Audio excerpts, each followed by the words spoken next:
Сайн байцгаана уу хүүхдүүд ээ. Өнөөдрийн хичээлийн сэдэв усны эргүүлэг буюу бордооны явдал туужийг ухаарч ойлгох. Хичээлийн агуулга 1. Зохиолчийн намтар 2. Туужийн хэсэгдэл 3. Задлан шинжлэх асуулт даалгавар 4. Гэрийн даалгавар нисгээс бүрдэж байна. Зохиолчийн намтрыг уншиж дэвтэртээ зөв алдаагүй сайхан тэмдэглэж бичээрэй. Зохиолыг бүрэн ихээр нь олж уншихыг хичээгээрэй.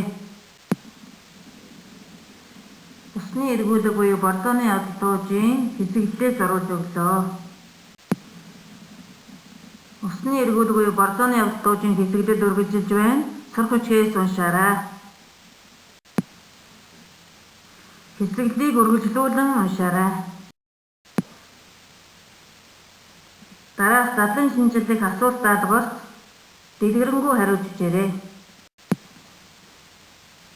Гэрийн даалгавраа дараах хаяг руу анги овг нэрээ бичиж илгээгээрэй.